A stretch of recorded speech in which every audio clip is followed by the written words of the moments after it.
I was at my father's funeral when my phone buzzed. Legal service confirmation.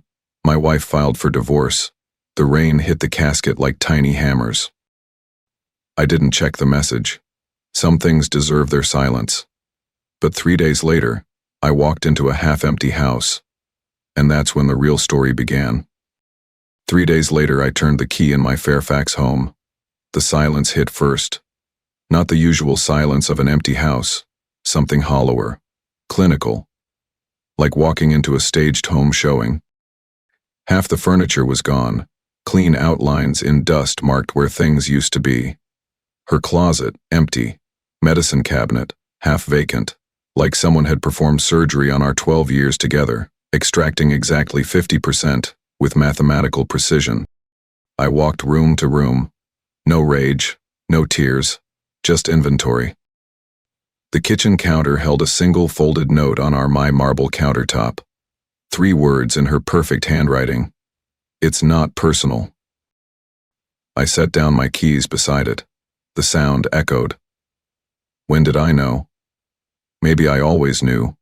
Maybe all marriages are just waiting to reveal what they truly are.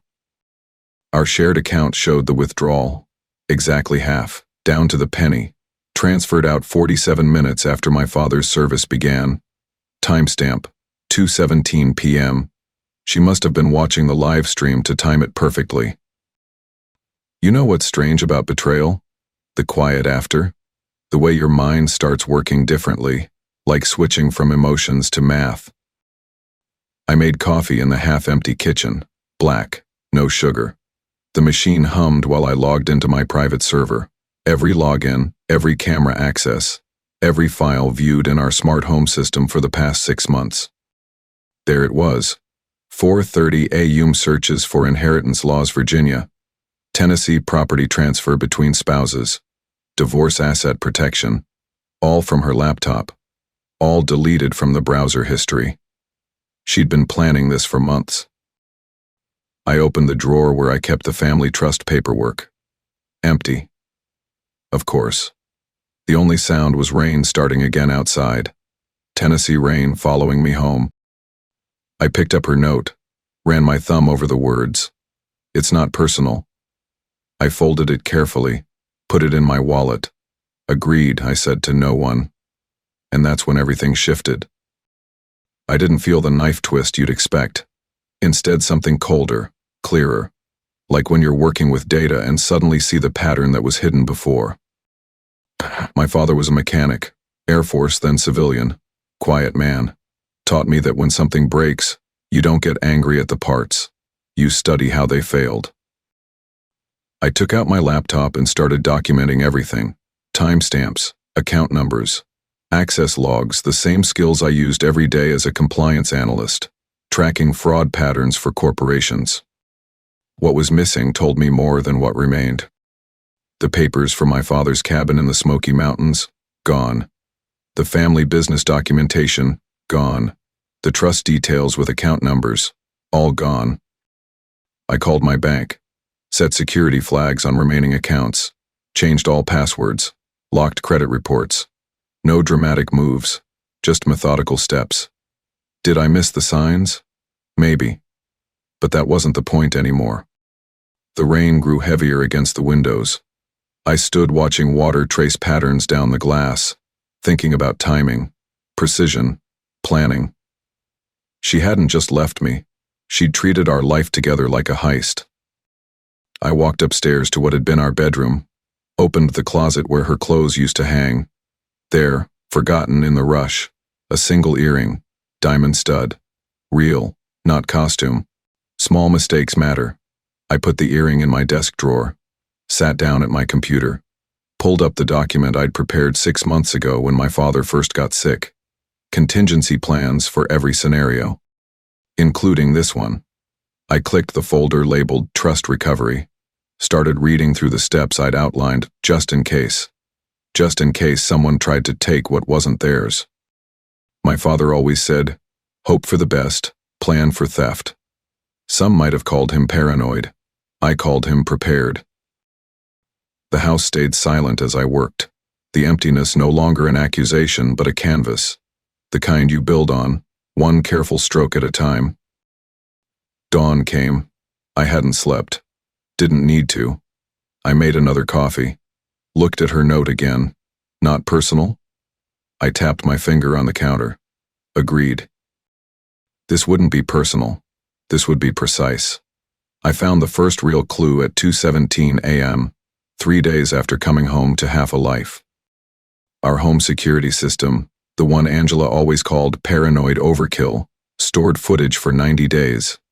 I scrolled through the timeline, tracking her movements backward from the day she left.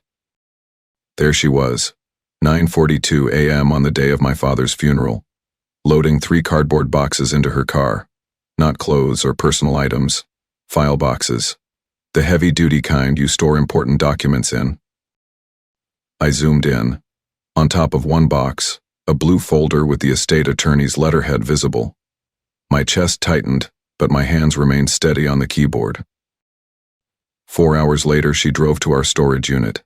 The camera couldn't see inside, but she emerged without the boxes.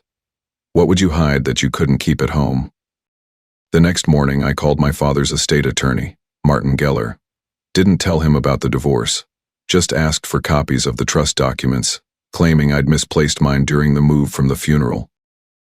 That's odd, Martin said, voice suddenly formal. Your wife already filed those with the transfer request. My pen froze mid-note. What transfer request? Silence on the line. Then, Mr. Monroe, perhaps you should come to my office. Martin's office smelled like leather and paper, old school legal. He slid a document across his desk without speaking.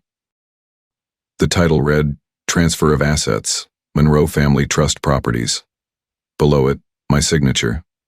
Date, 1 day after my father's funeral. This transfers full ownership of both the cabin and your father's machine shop to Angela Monroe, Martin explained, along with signing authority on the business accounts. I stared at the signature. It looked like mine, almost. I didn't sign this. Martin removed his glasses. I suspected as much. The notary stamp looked off too. The document cited power of attorney from 3 years back, when I had emergency surgery. A document meant for hospital decisions during recovery, not property transfers.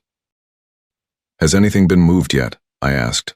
The property titles transfer processed yesterday. The business accounts are pending final approval. Time was running out. I left Martin's office with copies of everything. The real documents, the forgeries, the transfer requests, some betrayals cut deeper than others. I drove straight to Harriet Devine's house, retired notary, former county clerk, and my mother's friend before cancer took her. If anyone could confirm a forged notary seal, it was Harriet. Her arthritic hands held the documents under a magnifying glass. Cal, honey, this isn't Frank Winstead's seal. The registration number is wrong, and Frank always double stamps when he notarizes for attorneys. She looked up at me, eyes sharp despite her 78 years. Someone's copied his stamp, and not very well. Who would do such a thing? I didn't answer, just thanked her and left with her written statement. People think revenge is hot, angry. It's not. Real revenge is cold, calculated, a sequence of logical steps. That night I called Jake Mercer. We'd been friends since college.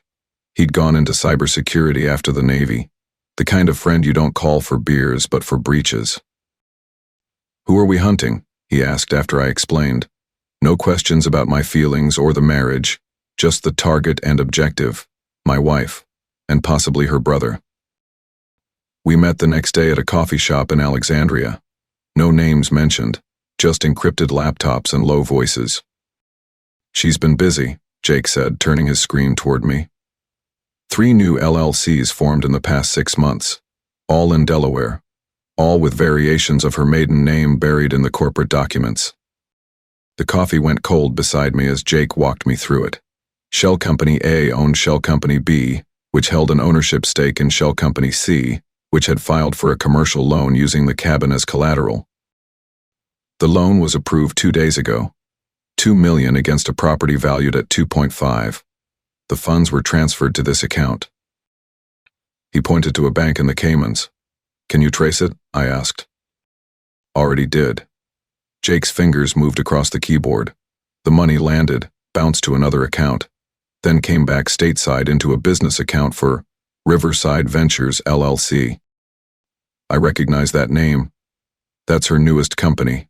Jake nodded. And guess who's listed as a silent partner in the corporate filings? He turned the screen again. There it was. Robert Keller, Angela's brother. The brother who'd served 18 months for real estate fraud in 2019. The brother who'd once worked for a notary service before his license was revoked. This wasn't about us breaking up, I said. This was a long con to grab the inheritance. Jake closed his laptop. Your father's estate was worth around $4 million. Mostly tied up in the business and property. He let out a low whistle. Worth planning for. Something shifted inside me, the last piece of my marriage falling away. I'd loved someone who'd seen me as nothing but a mark. You know what's strange? I said. I kept wondering if I'd done something wrong, if I'd been different somehow. Jake's eyes met mine. Some people are just wired to take. That night, I built a timeline. Every document, every withdrawal, every corporate filing. The pattern emerged. She'd been planning this since my father received his diagnosis 8 months ago. Terminal illness. No chance of recovery. Perfect timing. I pulled up old photos from my phone. There we were at Christmas. Her smile, my hand on her shoulder. Was she already planning it then? There was Robert in the background, watching us open gifts. Had they discussed it over turkey and stuffing? I printed everything. Evidence in one folder, strategy in another. Most people think breaking things is power. It's not. Real power is seeing the whole system, then changing one small variable that collapses everything. I needed just one weak point in their structure. I found it at 3 a.m., staring at corporate filings. The shell companies all had one common thread. They depended on the loan's validity. The loan depended on the property transfer. The property transfer depended on a forged power of attorney and notary seal. Pull one thread, the whole thing unravels. But timing mattered. If I moved too soon, they'd adapt, cover tracks, create new shells. If I moved too late, the money would disappear forever. I looked at the note again. It's not personal. No, this wasn't personal anymore. This was tactical. I texted Jake. Found it. Meeting tomorrow. Then I finally slept. No dreams, just darkness and planning. The next morning, everything was clear. The path forward, the pressure points, the sequence. Sometimes the best revenge isn't what you destroy. It's what you quietly build while they think they've won. The next phase began with a single email to Martin Geller. I need a meeting with my father's executor. Bring the original will and trust documents. This conversation cannot be recorded. 3 days later, I sat across from Martin and Edwin Payne, the estate executor. I placed the evidence folder on the table. Forged documents, surveillance screenshots, Jake's corporate structure findings. I'm filing a formal claim of forgery, I said, but I need the court filing delayed. Edwin's bushy eyebrows shot up. Delayed? Cal, this is serious criminal fraud. We need to stop this immediately. I shook my head. Immediate action alerts them. They'll move the money offshore permanently. I need time to trap it. Martin leaned forward. What exactly are you planning? Nothing illegal, just patience. How do you explain to honest men that sometimes justice requires a longer game? Edwin reluctantly agreed to prepare the forgery claim but hold it for 30 days. Martin documented everything in a sealed affidavit. Insurance against any questions later. That afternoon, Jake and I created Alexander Mitchell. Not a real person, a paper entity with pristine credit, Delaware registration, and banking history courtesy of Jake's gray area digital skills. Alexander Mitchell specialized in distressed debt acquisition. You sure about this? Jake asked as we finalized the last details. This is your retirement fund we're using. I nodded. Best investment I'll ever make. Alexander Mitchell made his first purchase 3 days later, A small portion of the debt package from Riverside Ventures LLC, the shell company holding the fraudulent loan against my father's cabin. Just enough to gain creditor access to their financial reporting. Just enough to see inside. Some might call it spycraft. I call it compliance analysis. My actual job. For 2 weeks, I watched, documented, analyzed transaction patterns. The loan had been securitized and split among 3 lenders. Classic protection strategy. Harder to track when divided. Alexander Mitchell kept buying, small pieces, different lenders, building influence without raising alarms. Meanwhile, I hired Patricia Wells, former IRS forensic accountant, now private. Cost me $15,000, 0 cents retainer. Worth every penny. This is one of the cleanest structures I've seen, she said, reviewing the documentation. If you hadn't caught the original forgery, they might have gotten away with it. Can you track every dollar? Her smile was cold. That's why I charge the big bucks. Patricia worked methodically, tracing money flows through the corporate maze. She documented transfers, timestamps, account numbers, built what she called the skeleton key, a complete map of their financial structure. Every system has pressure points. Find them, press gently, watch things break. The first crack appeared at day 17. I stopped making payments on the property taxes for the cabin. Small thing, easy to overlook in the chaos of divorce. The shell company holding the loan was responsible for those payments under the terms of their loan agreement. They missed the payment, then another. Default conditions began to trigger. Nothing major, just enough to require additional financial disclosure to lenders. That's when Alexander Mitchell, as a concerned debt holder, requested full financial verification. The beauty of fraud is that it can't survive scrutiny. It's built on shadows. Day 23, Patricia found the first major break. A Cayman account with matching transactions to the shell companies. They've been sloppy with timing, she said. Same amounts, same minutes. Classic amateur mistake. We filed quiet subpoenas through Martin for those records. Courts move slowly, but financial institutions move faster when fraud is mentioned.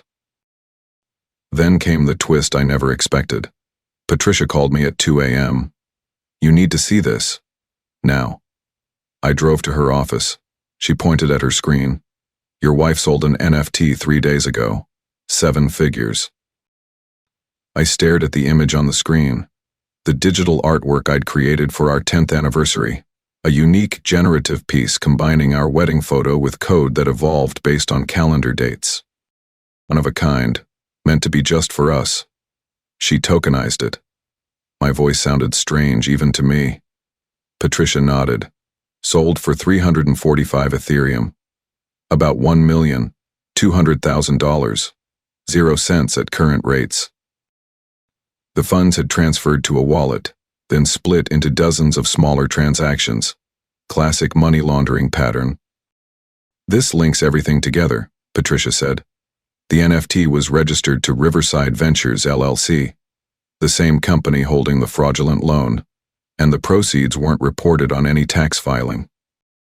Tax fraud, the ultimate pressure point. Sometimes revenge isn't about what you do, it's about what you let happen naturally.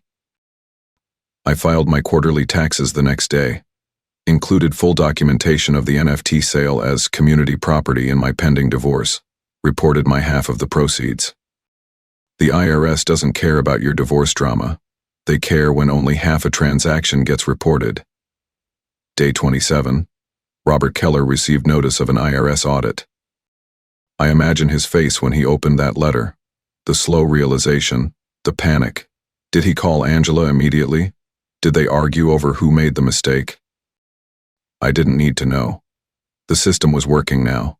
3 days later, Riverside Ventures LLC received formal notice from their bank. Accounts frozen pending investigation. The dominoes had started falling. I never contacted Angela. Never threatened. Never warned. That's the thing about real revenge. It's not about confrontation. It's about consequences arriving on their own timetable. The frozen accounts triggered loan covenant violations. The loans entered technical default. Alexander Mitchell, as a debt holder, filed for financial disclosure under the default provisions. Every shell company in their structure began receiving similar notices. Each one required documentation. Each request exposed more connections. Patricia updated me daily. They're scrambling now, trying to move money, create new entities, backdate documents. Too late. The system was closing in. Day 32. Angela's lawyer filed for emergency relief from our divorce agreement, claiming financial hardship due to unexpected banking issues. I didn't respond. The court documents went into the evidence folder. Day 35, I received a text from an unknown number. We need to talk. This is a mistake. Angela's number. I blocked it without replying. No words, no confrontation, no emotional closure, just silent, methodical execution. Edwin finally filed the forgery claim with the court. Included all evidence: the forged power of attorney, the fake notary stamp, the corporate structure documents, the financial traces.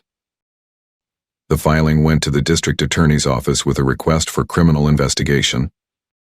Angela's lawyer called her 10 minutes after receiving the court notification. I know because Jake had placed a legal tracker on the law firm's notification system.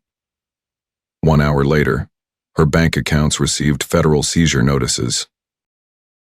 I never raised my voice, never threw anything, never cursed her name. I simply filed accurate reports and let systems do what systems do. Day 40. Angela received formal notice that she was being investigated for wire fraud, tax evasion, and identity theft. I imagined the letter in her hand, the paper trembling slightly. Did she think of me then? Did she wonder how everything collapsed so quickly? I was back at work by then, analyzing compliance reports for my corporate clients. Same job, same careful attention to detail. Angela's world was burning. I was having Tuesday. The probate court hearing fell on a Tuesday, courtroom 4B9 in the morning. I arrived early, took a seat in the back row. No documents, no notes. Everything was already filed, every piece of evidence already submitted. Now it was just watching dominoes fall. Funny how justice looks so ordinary sometimes. The judge, Honorable Elaine Winters, had silver hair and reading glasses that perched on the end of her nose. She reviewed the file silently for 7 minutes while the room waited. When she looked up, her eyes found me first, then moved to the table where Angela's lawyer, Jeffrey Bennett, sat fidgeting with his tie.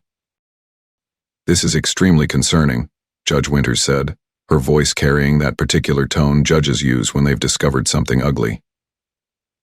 "Mr. Bennett, did you personally verify the power of attorney document before filing the property transfer requests?" Bennett stood slowly. "Your Honor, my client provided the signed and notarized documents. I had no reason." "That wasn't my question." Judge Winters removed her glasses. "Did you personally verify?" The look on Bennett's face was worth every second of the past 6 months. "No, Your Honor." "And are you aware, Counselor, that the notary stamp used on these documents belongs to a Mr. Frank Winstead, who, according to the affidavit I have here, was in the hospital recovering from hip surgery on the date these documents were supposedly notarized?" The color drained from Bennett's face. "Can you imagine realizing in real time that your career might be over?" "I was not aware, Your Honor." Judge Winters continued through each document, each forgery, each shell company, methodically dismantling the structure Angela and her brother had built. Angela wasn't there. Neither was Robert. Their absence spoke volumes. By noon, the judge had ruled all transfers null and void due to proven fraud. Properties returned to the estate. Full investigation recommended. But that was just the beginning. 3 days later, the first shell company was officially declared fraudulent by the federal court. The others followed like clockwork. One by one, the carefully constructed shields fell away. The loan providers filed fraud claims against Riverside Ventures.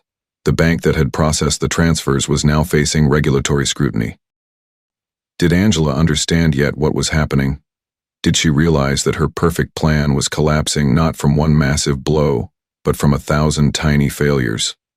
I never asked. I never called. I simply watched the process work. Howard Mills, an elderly investor from Sarasota, had put his retirement into one of the investment funds that had purchased pieces of the fraudulent loan. The news interviewed him outside the courthouse. "I trusted the system," he said, voice shaking. "My wife and I were counting on that income. Every con has casualties beyond the target. Every fraud creates ripples." Patricia kept me updated. The FBI's Financial Crimes Unit has officially opened an investigation into the crypto transactions. They're calling it a sophisticated laundering operation. Sophisticated. The word almost made me laugh. On day 147, Robert Keller accepted a plea deal. Securities fraud, wire fraud, conspiracy. 5 years, reduced from 12 for cooperation. Did he give up his sister to save himself? The court documents suggested as much. I changed my home security codes, just in case. Moved to a hotel for 2 weeks while the media briefly circled the story. Tennessee business owners a state target of elaborate fraud scheme. They never contacted me, I never commented. By month 5 it was mostly over. The courts had reversed everything. My father's properties returned to the estate. The business accounts restored. The house in Fairfax sold quickly. I didn't need those rooms anymore. Those memories. I moved to a smaller place near my office. Minimalist, functional, no ghosts. CryptoWire, a niche financial newsletter, ran a small piece on page 6. Keller Monroe Fraud Network dismantled. It listed Angela and Robert by name, detailed the methods, estimated the penalties. I saved a copy. Not for satisfaction. For closure. Then came the call. 6 months after I'd stood in the rain at my father's funeral, my phone rang. Unknown number. Mr. Monroe. Jeffrey Bennett's voice, trying to sound professional, but the shake was there. Unmistakable tremor of a man watching his life crumble. "We need to talk." I could almost see him, sitting in his office, bar association complaint on his desk, malpractice insurance notification beside it. Maybe divorce clients calling to switch attorneys, reputation collapsing one Google search at a time. "No," I said. "You need a lawyer." I hung up, blocked the number. Later that week I received formal notification. Angela had been indicted on 17 counts of fraud, forgery, and tax evasion. The document listed potential penalties totaling 25 years. There was no satisfaction in it, no joy. Just the cold clarity of consequence. I never visited her, never called, never wrote. Some people think revenge needs a final confrontation, the moment where you tell them how they hurt you, how you outsmarted them. It doesn't. True revenge is absence, the slow realization that you've been erased from someone's world as completely as they tried to erase you from yours. The FBI agent who contacted me for final statements was named Davis. Young guy. Serious eyes. "Surprisingly calm about all this," he said after we finished the paperwork. I just nodded. Most victims want blood, want to see the perp suffer. I'm not most victims. He studied me for a moment. "No, sir, you certainly aren't." I signed the last affidavit, closed the file. Angela's world had collapsed completely. Her freedom, reputation, future, all gone. Not because I destroyed her, but because I simply stepped aside and let her actions catch up with her. The system worked exactly as it should, methodically, completely, without mercy or malice. Just like me. 1 year to the day after my father's funeral, I drove to Tennessee. The mountains appeared gradually on the horizon, blue-green waves against the sky. My father used to say they had a pulse, slow, ancient rhythm you could feel if you stayed long enough. The gravel driveway to the cabin hadn't changed. Still that same curve through pine trees. Still that final bend revealing the structure nestled against the hillside. Simple. Solid. Built by hand in 1977. I parked where my father always had left side, facing out, keys in my pocket. Some habits live in your muscles, not your mind. The front door key still stuck slightly. Had to lift while turning. Inside, everything was exactly as it should be. cleaned, restored, unchanged from my childhood memories. Wood floor, stone fireplace, the scent of pine and thyme. I'd hired local contractors to repair what Angela's brother had damaged during their brief ownership. They'd replaced windows, fixed the roof, restored the porch railing. Not because I needed the cabin perfect, because my father deserved his legacy intact. The sun was already low when I carried in the last box from my car. Not furniture or supplies, just one thing. My father's toolbox. Red metal, dented on one corner from falling off a workbench in '95. Black electrical tape wrapped around the handle where the rubber had worn away. I set it on the coffee table, felt the weight of it. 47 years of fixes, builds, and solutions inside. Did you know tools can tell a life story better than photo albums sometimes? I opened the lid. The familiar organization inside. Everything in its place, just as he'd kept it.